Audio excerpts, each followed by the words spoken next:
क्या आपको पता है, हर एक घने जंगल में एक खूंखार शैतान रहा करता है जो कि लोगों को गुमराह करके उन्हें जान से मार देता है। और कहते हैं कि जो कोई भी इसके चपेट में आ जाता है उसका बचना नामुमकिन है। चार दोस्त एक ऐसे पेड़ के तलाश में होते हैं जिसे किसी को भी अपने बस में किया जा सकता है और कहते हैं कि इस पेड़ के जरिए आप अपनी किसी भी इच्छा को पूरा कर सकते हो।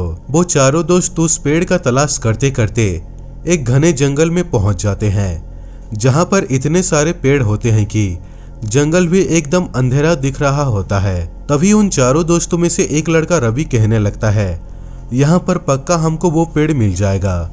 रवि का बात सुनकर आयुष कहने लगता है, वो तो जंगल के अंदर जाने के बाद ही पता चलेगा कि वो पेड़ यहाँ पर मिलेगा या फिर नहीं। उसके बाद वो चारों दोस्त उस जंगल के अंदर जाने लगते हैं। उस जंगल के अंदर एकदम सुनसान होता है, बस आवाजें आ रहे होते हैं तो सिर्फ पंछियों की और पेड़ों की सरसराहट की। कुछ दूर जाने के बाद उन चारों दोस्तों को एक आदमी का कंकाल दिखाई देता है जो कि पूरी तरह सड़ चुका होता है। उसे देखकर उन चारों दोस्तों में से एक अभिनव कहने लगता है, चलो यार यहाँ से, मुझे कुछ ठीक नहीं लग रहा है यहाँ पर। अभिनव का बात सुनकर सुनील को कहने लगता है कि मुझे लगता है कि इस आदमी को किसी जंगली जानवर ने मारकर खा गया है। चारों दोस्त उस सड़े हुए कंकाल को देखकर थोड़ा बहुत डरे हुए होते हैं। उसके बाद रवि कहने लगता है, आए हैं तो पेड़ को लेकर ही जाएंगे, नहीं तो नहीं जाएंगे। उसके बाद चारों दोस्त आगे बढ़ने लगते हैं। कुछ दूर जाने के बाद उन चारों दोस्तों को एक और कंकाल दिखाई देता है जो कि एक पेड़ पर लटक रहा होता है। उस कंकाल को देखकर चारों दोस्त बहुत डर जाते हैं और उस जंगल से जाने का फैसला करते हैं। धीरे धीरे चारों दोस्त उस जंगल से बाहर की तरफ जाने लगते हैं, लेकिन सबसे अजीब बात तो ये था कि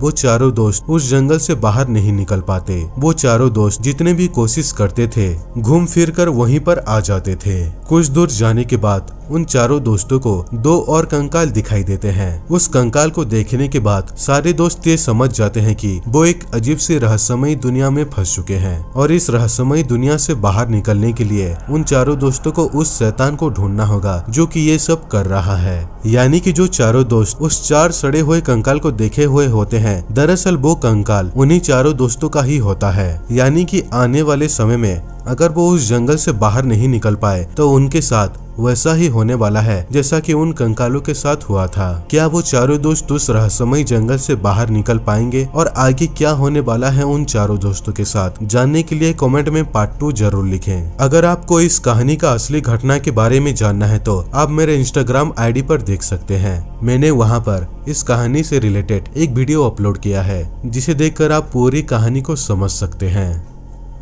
अभी जो कहानी मैं आपको बताने जा रहा हूँ वो कहानी है एक ऐसे चुड़ैल के बारे में जिसका नाम सुनते ही लोग थर थर कांपने लगते थे। एक छोटे से गांव में मेरी नाम की एक चुड़ैल रहा करती थी और वो हर अमावस के रात को गांव से जवान लड़कों को लाकर बलि देती थी और इसी वजह से धीरे धीरे उस गांव में जवान लड़कों का नामो निशान ही मिट गया और बाकी के जो जवान लड़के बचे हुए थे वो सभी अपने आप को ही मार देते हैं, क्योंकि वो चुड़ैल उस पूरे गांव को बंदी बनाकर रखी थी और इस वजह से कोई भी उस गांव से बाहर नहीं जा पाता था। लेकिन एक दिन उस चुड़ैल की मौत रहस्यमयी तरीके से हो जाता है और उसका मौत का वजह भी किसी को पता नहीं चल पाता। लेकिन कुछ दिनों बाद उस गांव में एक अजीब सा छोटा बच्चा दिखाई देता है जो कि पूरी तरह ब्लू होता है और वो छोटा बच्चा अपने साथ छोटे बच्चों को ले जाकर जान से मार देता था।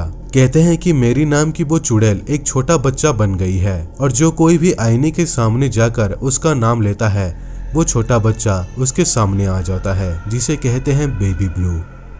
दोस्तों ये स्टोरी कैसा लगा नीचे कमेंट करके जरूर बताना। दोस्तों अगर वीडियो अच्छा लगा हो तो वीडियो को लाइक करें, शेयर करें और इस चैनल को सब्सक्राइब करना बिल्कुल भी ना भूलें। तो दोस्तों मिलते हैं अगले वीडियो में, तब तक के लिए धन्यवाद।